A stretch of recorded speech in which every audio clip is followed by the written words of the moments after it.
A gente ainda segue com Bom para Todos, vamos ultrapassar um pouquinho as 4 horas da tarde, agora para falar um pouquinho sobre eleições 2020. A gente recebe o Leonardo Avritzer, que é professor titular do Departamento de Ciência Política da Universidade Federal de Minas Gerais e autor de diversas obras sobre democracia e política no Brasil. Oi, Leonardo, um prazer te conhecer e te receber por aqui, tudo bem? Tudo bom, Thalita? E com você? Tudo certo também. Leonardo, essa semana a gente tem ouvido muita gente sobre as eleições, sobre o resultado das urnas agora em 2020, e eu queria a sua avaliação também. Tem muita gente que vê esse resultado das urnas como um copo meio cheio, tem gente que vê como um copo meio vazio, alguns acreditam na derrota do bolsonarismo, outros falam sobre a força que o Centrão mostrou nessas eleições. Como que você viu tudo isso? Fala pra gente.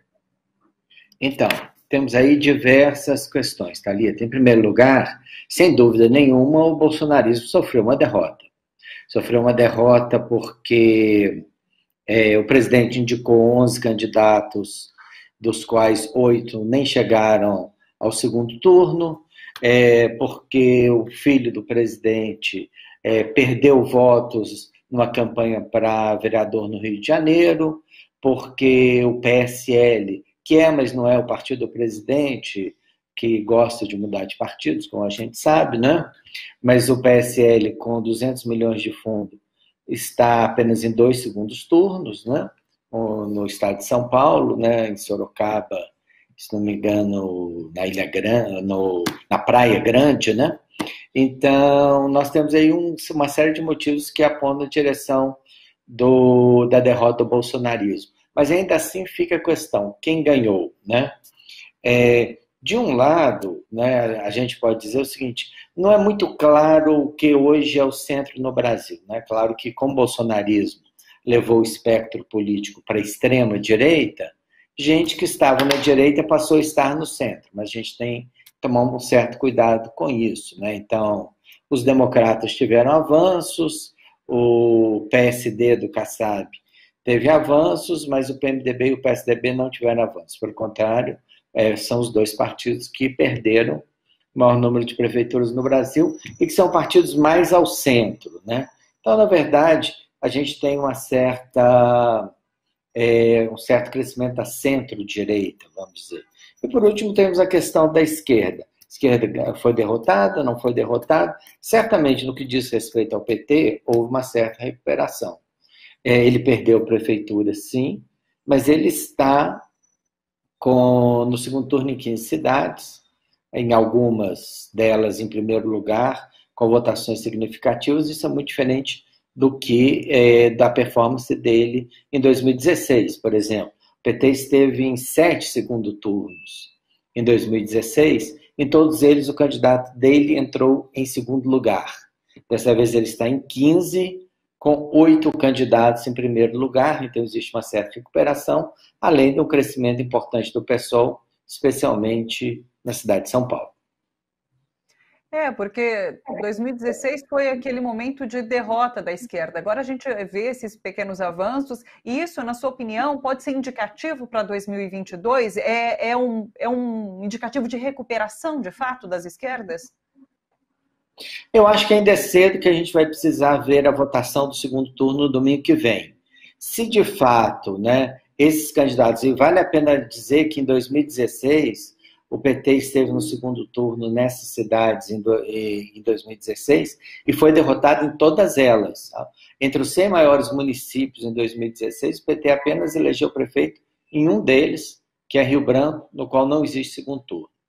Então, é diferente, mas a gente precisa ver esse resultado, né? E se de fato essas cidades, que são muitas, nas quais o PT passou para o segundo turno em primeiro lugar, Caxias do Sul, Anápolis, Juiz de Fora e Contagem, aqui em Minas Gerais, Diadema, São Gonçalo, Vitória da Conquista e Feira de Santana, entre outros. Não citei todos, mas são municípios com muita importância numa eleição presidencial.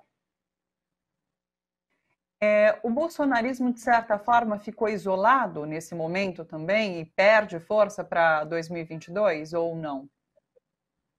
O bolsonarismo ficou mais refém do Centrão, né, especialmente dos partidos do Centrão que tiveram bom desempenho, especialmente aí a gente tem que lembrar do PP, que teve um desempenho razoável, o PSD também, mas o PSD parece que está à procura de um projeto um pouco mais independente, né?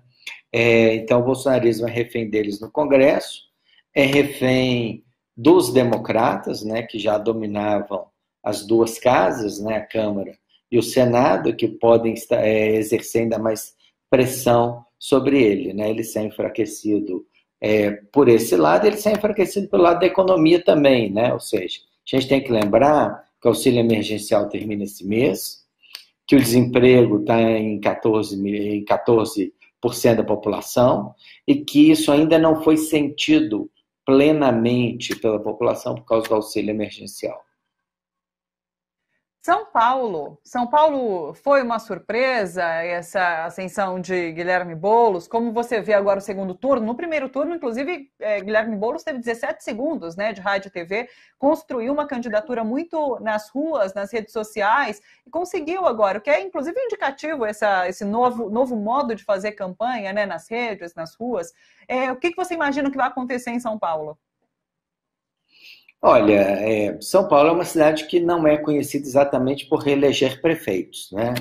Na redemocratização inteira, eu acho que apenas o Celso Pitta foi reeleito, né? O Jânio Quadros não foi, o Maluf não foi, a Marta Suplicy não foi, o José Serra não foi e o Fernando Haddad não foi. Então, a grande tendência na cidade de São Paulo é, na verdade, não reeleger prefeitos, né? Então, a primeira coisa que a gente tem que dizer é o seguinte: São Paulo dá oportunidade para candidatos de oposição expressarem seu programa. E eu acho que o Guilherme Boulos fez isso muito bem, né? Ele já é uma pessoa de destaque no campo da esquerda, dos movimentos sociais, dos intelectuais, das forças progressistas na cidade. Na verdade, a influência dele entre esses setores não é nova. O que foi novo foi que, com uma candidatura muito frágil, o PT perdeu parte do seu apoio de saída, né?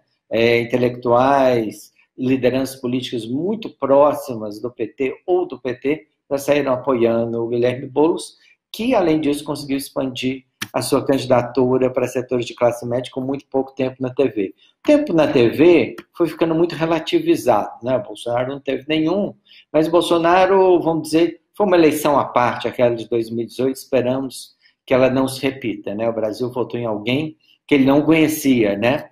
E parece que quando começou a conhecer, não gostou. Então, né, esperamos que não se repita, mas ainda assim, novos mecanismos de fazer campanha foram desenvolvidos em 2018, estão aí e o Guilherme Boulos fez muito bom uso deles, né? Vale a pena mencionar que a posição dele, ele ainda não parou de crescer. E, por outro lado, o Bruno Covas não parou de cair, né? Então, por exemplo, o Ibope de ontem, a posição do Guilherme Boulos é melhor do que uma semana atrás. E a posição do Bruno Covas é pior do que há uma semana atrás.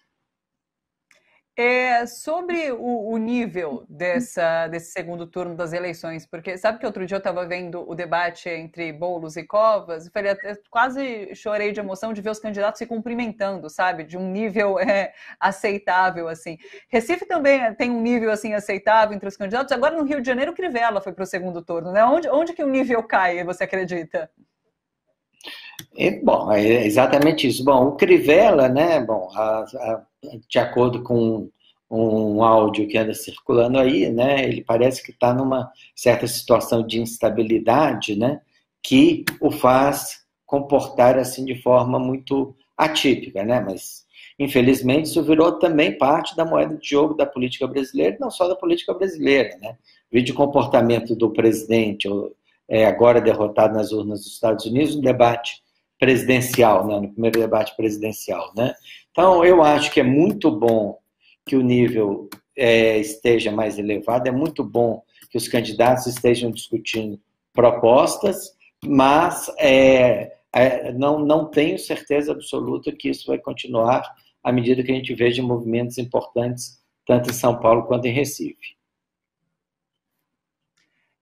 Só para finalizar, você está em Minas Gerais, Juiz de Fora teve uma votação bastante expressiva no PT, né? A Margarida Salomão teve 40% dos votos contra o Wilson, do PSB, que teve 23% por aí. Você acredita que vai ser uma vitória bastante tranquila da Margarida Salomão? Esse jogo pode se inverter?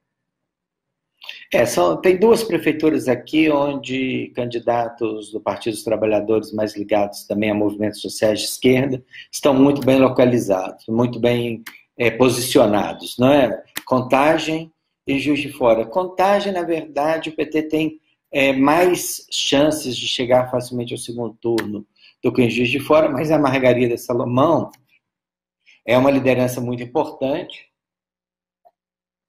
e não governou ainda a cidade, mas chegou ao segundo turno diversas vezes, mas nunca chegou com essa diferença, né? Então, ela tem chances reais de conseguir, de fato, a eleição. É isso, Leonardo Avritzer. É a primeira vez que você participa aqui com a gente, mas já deixo o convite para voltar outras vezes, para a gente conseguir analisar, então, depois segundo turno também. Mas foi um prazer te receber. Até uma próxima, então, Leonardo. Fico à sua disposição, Thalita.